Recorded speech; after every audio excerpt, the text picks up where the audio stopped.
आज बड़े ही हर्ष का विषय है कि जैसा आप सब विदित है कि भारत के प्रधानमंत्री जी ने देश के 10 राज्यों में 12 स्थानों का चयन करके उनको स्मार्ट सिटी के रूप में एक इंडस्ट्रियल डेवलपमेंट एक कॉरिडोर के रूप में बनाने का काम जो किया है और उसमें उत्तराखंड में हमारे किच्छा के खुरपिया फार्म को लिया गया है। 1002 एकड़ ज़मीन। ये जो विकसित भारत, सक्षम भारत, सशक्त भारत, आत्मनिर्भर भारत का जो सपना है प्रधानमंत्री जी का, उस दिशा में एक बहुत बड़ा कदम है। और उसमें जो उत्तराखंड को भी शामिल किया है, तो मैं कह सकता हूं कि पुष्कर धामी जी के नेतृत्व में उत्तराखंड भी इस कदम से, जो खुरपिया में स्मार्ट सिटी के रूप में रखा गया है, उससे उत्तराखंड भी आत्मनिर्भरता की ओर, सक्षमता की ओर, सशक्तता की ओर आगे बढ़ेगा। मैं यहाँ ये भी कहना चाहता हूँ कि जब इस राज्य का निर्माण हुआ था, तत्कालीन प्रधानमंत्री अटल बिहारी वाजपेयी जी ने एक बड़ा पैकेज दिया था और उस समय के मुख्यमंत्री विकास पुरुष श्रद्धेय स्वर्गीय पंडित नरेंद्र तिवारी जी ने जो आधारशिला रखी थी, जो नींव रखी थी, जिस तरीके से शेड्यूल का निर्माण हुआ था, वो इस राज्य के लिए ऐतिहासिक कदम था। और उसके बाद श्री पुष्कर सिंह धामी ही हमारे माननीय मुख्यमंत्री ऐसे पहले मुख्यमंत्री हैं जिन्होंने तिवारी जी के बाद इतने बड़े धनराशि, इतने बड़े स्केल पर, इतना बड़ा स्मार्ट सिटी के रूप में, जिसमें लगभग 75,000 से 1 लाख लोगों को रोजगार प्रत्यक्ष रूप से मिलेगा और अप्रत्यक्ष रूप से भी बड़े पैमाने पर लोगों को रोजगार मिलेंगे। साथ ही साथ वहाँ पर करीब 1200 करोड़ रुपए से अधिक की राशि उसके इंफ्रा को डेवलप करने के लिए हमें मिल रही है और 20,000 करोड़ का निवेश किच्छा के अंदर होगा। आप समझ सकते हैं कि इससे किच्छा में, तराई में उस राज्य का कितना बड़ा भला होने जा रहा है।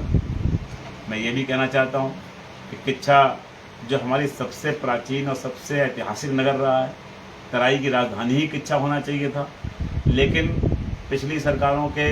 लगातार घोर उपेक्षा कारण, खासतौर पर कांग्रेस की घोर उपेक्षा कारण, किच्छा को उसका वो अधिकार नहीं मिला जिसका किच्छा हकदार था। लेकिन भारतीय जनता पार्टी की पिछली सरकार और इसमें की सरकार ने जिस तरीके से किच्छा में हाईटेक बस अड्डा दिया, जिस तरह से किच्छा में मॉडल डिग्री कॉलेज दिया, जिस तरह से किच्छा में एम्स दिया,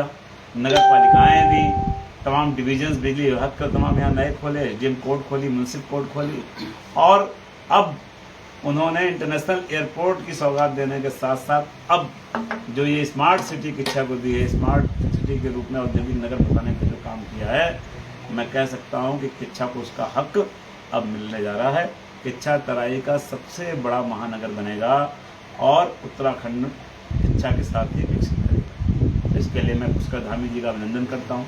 अपने प्रधानमंत्री जी का अभिनंदन करता हूँ। और अभी बहुत जल्दी किच्छा में मैं गया था भी देहरादून, उनको मैंने आमंत्रण दिया है। इसी महीने में मुझे लगता है 10-15 तारीख के आसपास उनका एक बहुत बड़ा नागरिक अभिनंदन समारोह पार्टी की ओर से आयोजित किया जाएगा किच्छा के इंदिरा गांधी खेल मैदान में। इसकी उन्होंने मौखिक स्वीकृति दे दी है। एक बड़ा कार्यक्रम हम करेंगे, उनका अभिनंदन करेंगे। मैं इस अवसर पर सभी किच्छा वासियों को बधाई देना चाहता हूँ, राज्यवासियों को बधाई देना चाहता हूँ और सबकी ओर से अपने माननीय मुख्यमंत्री पुष्कर धामी जी का और देश के यशस्वी प्रधानमंत्री आदरणीय नरेंद्र मोदी जी का हृदय तल की गहराइयों से आभार व्यक्त करता हूँ। ये जो स्मार्ट सिटी बन रहा है, इसमें क्या क्या जो इंफ्रास्ट्रक्चर रहेंगे, क्या क्या रहेंगे? देखिए, जब कोई औद्योगिक नगर बसाया जाए